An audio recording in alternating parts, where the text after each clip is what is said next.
Hi friends, आज हम reasoning के बारे में बात करेंगे।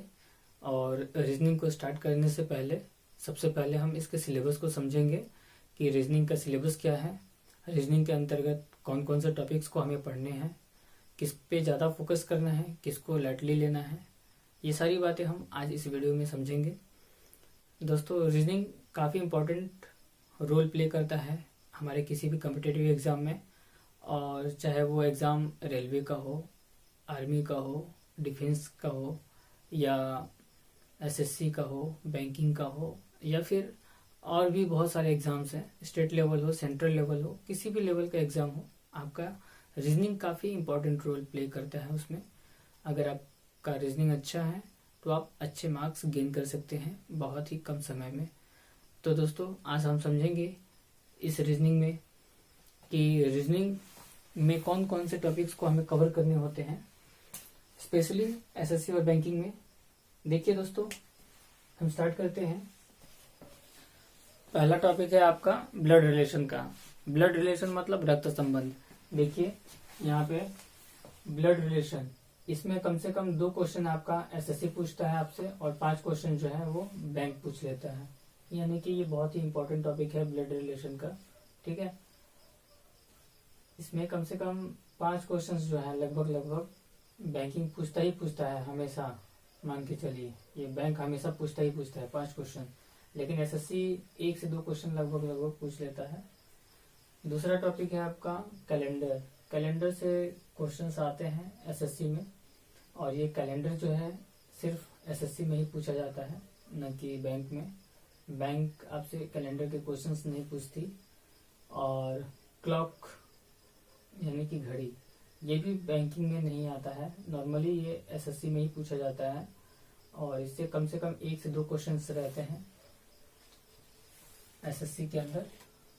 नेक्स्ट टॉपिक है cube and cuboid. Cube means होता है घन, और क्यूबॉइड मतलब होता है घनाभ।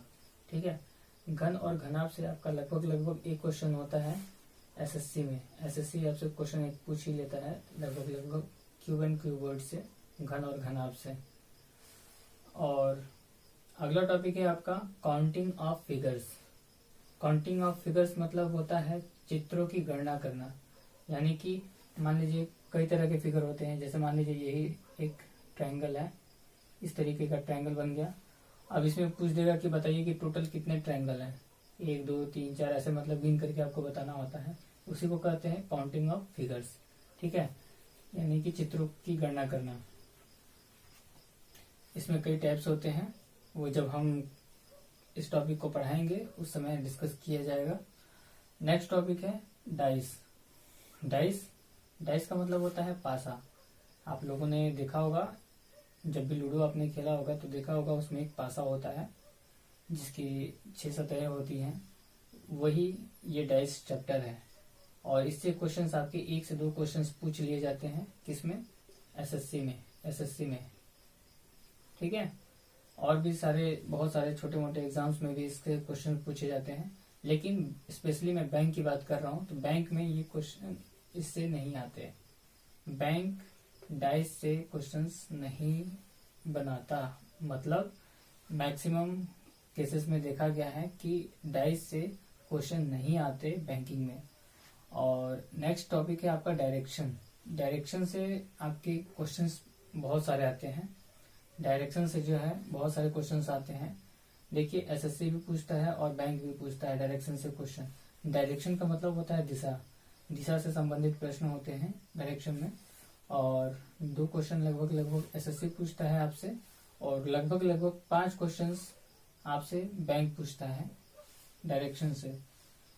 अगला जो टॉपिक है आपका वो है रैंकिंग से 1 से 2 क्वेश्चन पूछे जाते हैं आपसे, और ये एसएससी भी पूछता है और बैंक भी पूछता है। अगला टॉपिक है इसका सीटिंग अरेंजमेंट। ठीक है, बैठने की व्यवस्था होती है। इसमें कोई टेबल के चारों तरफ मुंह करके बैठा होता है, उसमें अरेंजमेंट करना होता है। कई तरह के उसमें प्रकार होते हैं, कई तरह की टाइप्स होती हैं। वो सारे जब हम इस चैप्टर को पढ़ेंगे तो सारी चीजें हम डिस्कस करेंगे। लेकिन अभी के लिए आप इतना समझिए कि सीटिंग अरेंजमेंट से आपसे क्वेश्चन पूछे जाती है, जिसको क्या कहते हैं, बैठने की व्यवस्था। और इससे 1 से 2 क्वेश्चंस आपके एसएससी में पूछे जाते हैं और लगभग 15 क्वेश्चन आपसे बैंकिंग में पूछे जाते हैं। किसमें? बैंक में। ठीक है, ये काफी इंपॉर्टेंट चैप्टर है, यानी कि काफी इंपॉर्टेंट टॉपिक है आपका सिटिंग अरेंजमेंट बैंक के लिए, क्योंकि इससे 15 क्वेश्चन आपसे पूछे जाते हैं लगभग। अगला टॉपिक है सिलोजिज्म। सिलोजिज्म मतलब इसको शॉर्ट में सिलॉक्स भी कहते हैं। इससे करीब 2 क्वेश्चन एसएससी पूछती है आपसे और लगभग 5 क्वेश्चन बैंक पूछ लेता है आपसे। इसमें कथन और निष्कर्ष से संबंधित क्वेश्चन होते हैं, जैसे कुछ पेड़ आम है, कुछ आम जो है आपके कुछ भी मान लीजिए, जैसे कि कुछ आम पेड़ है, कुछ आम बगीचे हैं, कुछ बगीचे शेर हैं, कुछ शेर खरगोश हैं। इस तरीके से स्टेटमेंट दे करके आपसे निष्कर्ष में पूछ लेते हैं क्वेश्चन, उसको सिलॉक्स कहते हैं, यानी सिलोजिज्म कहते हैं। ठीक है, तो आपका हो गया ये 10 और 11 नंबर पे देखिए क्या है, वेन डायग्राम। वेन डायग्राम से आपसे केवल 2 क्वेश्चन पूछे जाते हैं और ये 2 क्वेश्चन जो है एसएससी में आते हैं। कभी कभी एक भी क्वेश्चन पूछ लिया जाता है, ये संख्या डिपेंड करती है एसएससी के ऊपर की वो आपसे 1 पूछती है कि 2 पूछती है, लेकिन ज्यादातर देखा गया है जो सारा एनालिसिस है आज तक के एग्जाम्स का, कि लगभग 2 क्वेश्चन आपसे पूछ लिए जाते हैं वेन डायग्राम में। और अगला टॉपिक है आपका problem based on the numbers. Problem based on the numbers, संख्याओं पर आधारित समस्याएं। ठीक है, इसमें कई प्रकार होते हैं, जैसे number series, analogy, odd one out, missing number, coded equation. ये लगभग 5 तरीके के क्वेश्चन इसमें पूछे जाते हैं आपसे। और जो पहला टॉपिक है इसमें वो है नंबर सीरीज का। इससे 2 क्वेश्चन लगभग आपसे पूछ लिए जाते हैं एसएससी में और कम से कम 5 क्वेश्चन जो है वो पूछ लिए जाते हैं बैंकिंग में। और दूसरा जो है टॉपिक है वो आपका है एनालॉजी। एनालॉजी से आपके 2 क्वेश्चन पूछे जाते हैं एसएससी में, लेकिन एनालॉजी से क्वेश्चंस आपके बैंकिंग में रेयर केसेस में आने के चांसेस होते हैं, बहुत कम चांसेस होते हैं इनके आने के। ऑड वन आउट से रहते हैं 1 से 2 क्वेश्चंस, मिसिंग नंबर से 1 से 2 क्वेश्चंस रहते हैं और कोडेड इक्वेशन से 1 से 2 क्वेश्चन रहते हैं। ठीक है, अब नेक्स्ट टॉपिक जो है वो है problem based on alphabets. Problem based on alphabets यानी अल्फाबेट्स पर आधारित समस्याएं। इसमें भी करीब 6 प्रकार होते हैं। 6 प्रकार कौन कौन से होते हैं? Coding and decoding. बैंकिंग में भी पूछा जाने वाला ये टॉपिक है। बैंकिंग में इससे करीब 5 क्वेश्चंस पूछे जाते हैं और एसएससी में लगभग 2 से 3 क्वेश्चंस पूछे जाते हैं कोडिंग और डिकोडिंग से। वर्ड फॉर्मेशन से आपके कम से कम 1 क्वेश्चंस तो पक्का ही रहते हैं एसएससी में, लेकिन बैंकिंग इस पे ध्यान नहीं देता उतना। रेयर केस में कभी पूछता है, नहीं तो मैक्सिमम नहीं ही पूछता है। और नंबर सीरीज से लगभग 1 क्वेश्चन होते हैं। ऑड वन आउट का मतलब विषम को पहचानना होता है, इससे लगभग 1 से 2 क्वेश्चन होते हैं। पेयर फॉर्मेशन से आपका 1 क्वेश्चन होता है और एक डिक्शनरी से क्वेश्चन होता है। जैसे डिक्शनरी में दे देगा, कई सारे वर्ड्स दे देंगे और पूछ देगा कि डिक्शनरी के क्रम से बताइए कि इसका कौन सा स्थान है। ऐसे करते हुए बहुत सारे क्वेश्चंस होते हैं, वो सारा हम जब पढ़ेंगे तो डिस्कस करेंगे। इस तरीके से यहाँ से लेकर के ये 13 नंबर तक ये सारे के सारे कॉमन थे, एसएससी और बैंकिंग दोनों के लिए कॉमन थे। ठीक है, लेकिन जहां स्टार किया हुआ है, जहां मैंने स्टार लगा रखा है, आप उसको समझ लीजिए कि स्पेशली ये केवल बैंक में पूछे जाते हैं।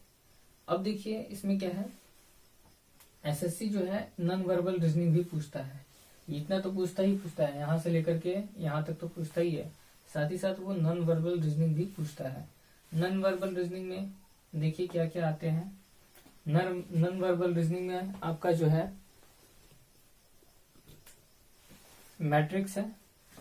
मैट्रिक्स से लगभग 1 क्वेश्चन पूछा जाता है आपसे। वाटर एंड मिरर है, इससे लगभग 1 क्वेश्चन पूछा जाता है। पेपर राइटिंग है, इससे 1 क्वेश्चन, और इनकम्प्लीट से 1 क्वेश्चन पूछा जाता है आपसे। एम्बेडेड से 1 क्वेश्चन पूछा जाता है और ग्रुपिंग से 1 क्वेश्चन पूछा जाता है। ये नॉन वर्बल रीजनिंग का पोर्शन है, ये सारा का सारा, ठीक है। इधर का ये पूरा नॉन वर्बल रीजनिंग का पोर्शन है। ये केवल ओनली फॉर एसएससी, केवल ये एसएससी में ही पूछा जाता है ये वाले टॉपिक्स। लेकिन बैंक में इसके जगह पे क्या पूछा जाता है, inequality, alphabetical series, puzzle, machine input output. Alphabetical series और इनइक्वालिटी से लगभग 5 क्वेश्चन पूछे जाते हैं आपसे, पजल से लगभग 10 क्वेश्चन पूछे जाते हैं, और मशीन इनपुट आउटपुट से 1 से 2 या कभी कभी 5 भी क्वेश्चन पूछ लिए जाते हैं बैंक में, ठीक है, बैंक में। तो इस तरीके से आपको अंदाजा लग गया होगा। तो दोस्तों आपको एक ओवरव्यू मिल चुका होगा रीजनिंग के सिलेबस के बारे में, और यही सारे टॉपिक्स थे, बहुत ही इंपॉर्टेंट टॉपिक्स हैं ये सारे के सारे, इन्हें हमें पढ़ना है। फिर मिलते हैं अपने हम नेक्स्ट क्लास में, जिसपे ये सारे टॉपिक्स के बारे में हम डिस्कस करेंगे और अच्छे तरीके से समझेंगे। तब तक आप पढ़ते रहिए, सीखते रहिए और अपना ख्याल रखिए। मिलते हैं नेक्स्ट क्लास में। Thank you.